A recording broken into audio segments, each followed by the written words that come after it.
वृषाली, माता पिता शोण पुत्र स्नुषा सर्व कुशल आहेत ना? तिनं मला जखमेबद्दल काही विचारू नये म्हणून मीच तिला विचारलं.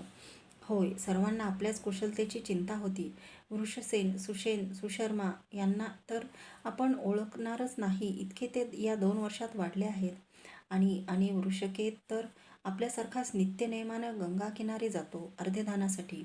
माझ्या हाती दुधाचा चषक देत ती म्हणाली, वृषाली माता माता घडवील तेच पुत्राचं जीवन असतं. या दुधासारखं शर्करा टाकावी अमृत होईल त्याचं.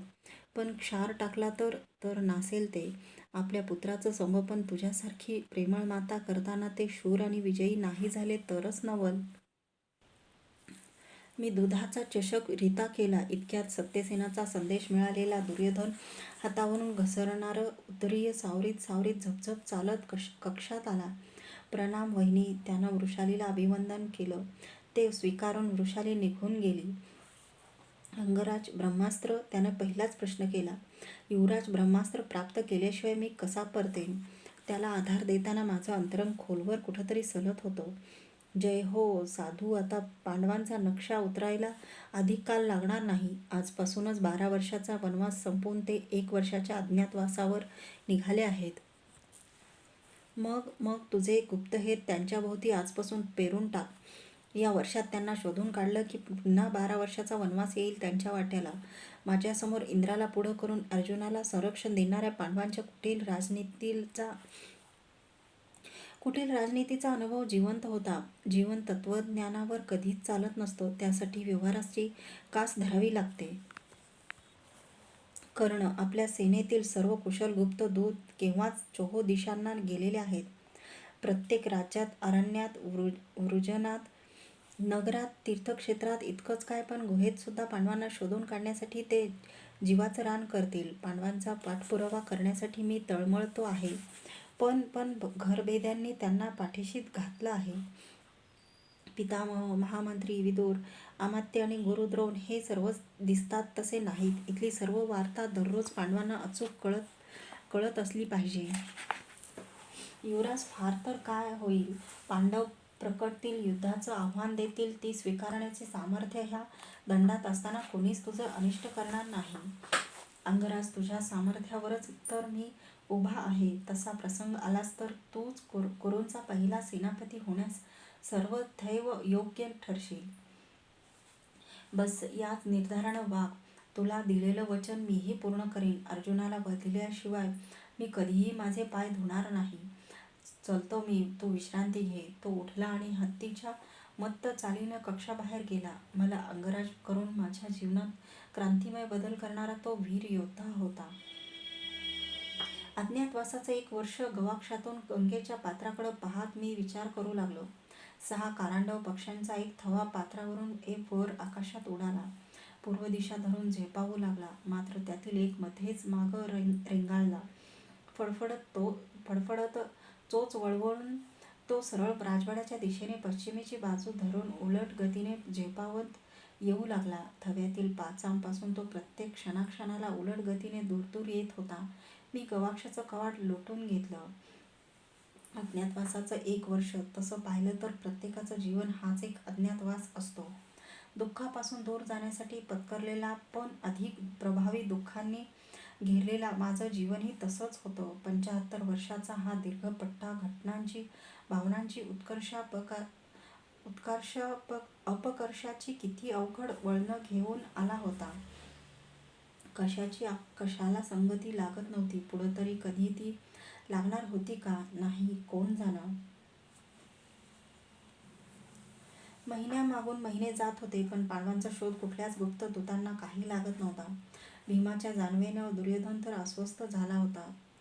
कांबोज, काश्मीर, गांधार, पंचनद, सिंध, कुलिंद, तंगन, विदेह, पांचाल, कोसल, किरात, वंग, मगध, चेदी, दशार्ण, कलिंग, विदर्भ, अवंती, द्वारका, सुराष्ट्र, अनार्त, मथुरा, विराट अशा सर्व राज्यातील पूर्वीच्या गुप्त दूतांना मदत म्हणून त्यानं अनेक पथकांनी नवे दूत देशोदेशी धाडले. वेश पालटून ते त्या राज्यात पांडवांचा कसून शोध घेत होते.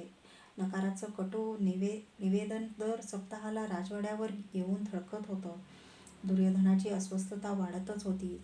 संदेहाचे मेघ दाटत होते. द्वारकेत तर काही दूतांनी श्रीकृष्णाच्या कक्षेतील सेवकांची जागासुद्धा हस्तगत केली होती. त्यांच्या गुप्त निवेदनानुसार गांधारपर्यंत स्वतः दुर्योधन जाऊन आला होता. त्याला एवढंही समजू शकलं नाही की श्रीकृष्ण त्याची दिशाभूल करणं शक्य होतं. एकदा तर द्वारकेच्या दूताकडून निवेदन आलं की पांडव विराट नगरातच कुठंतरी लपले आहेत.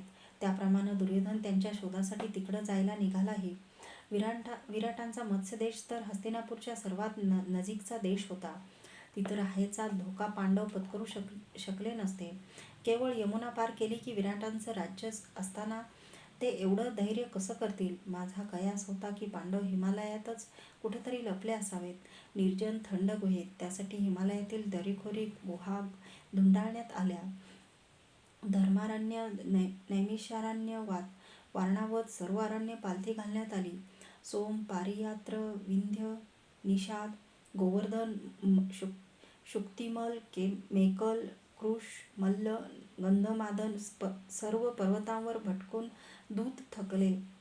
गौतम, जन्हू, दुर्वास, वाल्मिकी, वसिष्ठ, घोर, अंगिरस, कश्यप, भृगु, च्यवन, हरित आणि ऋषशृंग या ऋषींच्या नावावर चाललेल्या आश्रमात शिष्यगणात कुठंतरी पांडव लपले असतील या कल्पनेने ते आश्रमही कसून धुंडाळण्यात आले. कुठंच पांडवांचा शोध लागत नव्हता. अर्जुनासाठी कवच कुंडलाचं दान मागायला येणाऱ्या देवेंद्रानं भयामुळं त्यांना स्वर्गात तर लपवून ठेवलं नसेल ना, अशी शंका मनाला स्पर्शून जात होती. हस्तिनापुरात प्रभंजन तर विदुरांच्या पर्णकुटीवर दृष्टी ठेवून ठाण मांडूनच बसला होता. आपल्या राजमातेला भेटण्यासाठी म्हणून केव्हा तरी पांडव येतील, काही नाही तरी एखादा संदेश कुणाकरवी धाडतील. पण तेही घडत नव्हतं. ते नष्ट तर झाले नसावेत असं वाटावं इतका संशय निर्माण झाला. अज्ञातवासाचं वर्षही संपत आलं. 1-2 दिवस राहिले आणि सर्वांना धक्का देणारी वार्ता विराटनगराच्या गुप्तदूतानं हस्तिनापुराकडे पाठवली. विराटांचा सेनापती कीचक याचा कोणीतरी मुष्टियुद्धात नुसत्या बुक्क्यानेच वध केल्याची ती वार्ता होती. अविश्वसनीय वाटणारी ती वार्ता ऐकताच मत्स्यदेशी दिग्विजयात माझ्याशी लढलेला धिप्पाड कीचक डोळ्यासमोर उभा राहिला. त्याला मारण्याचं सामर्थ्य एकट्या भीमातच काय ते होतं.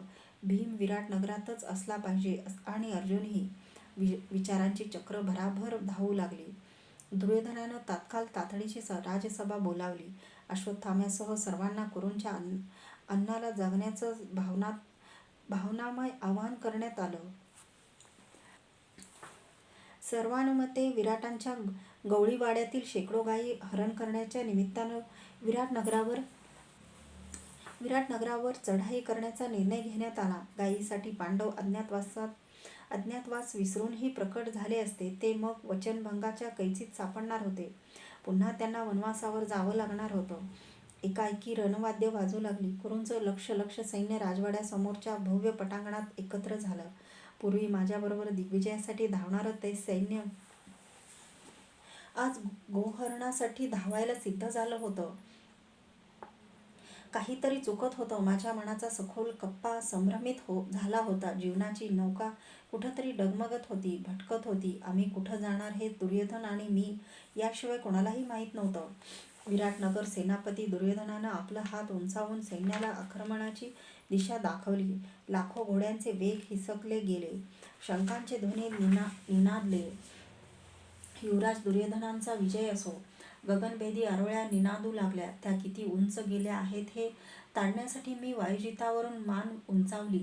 राजवाड्याच्या शुभ्र सौंधावर एक शुभ्र केशांकित वृद्ध संचित उभा राहील असलेला मला दिसला.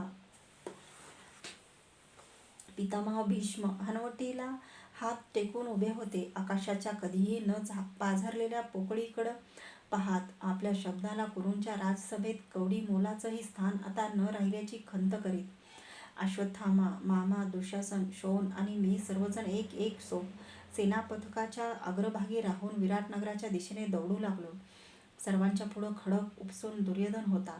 पितामहांचं वृद्ध नेतृत्व आता कोणालाच मान्य नव्हतं. शाल वृक्षासारखा दुर्योधनच त्यासाठी योग्य होता.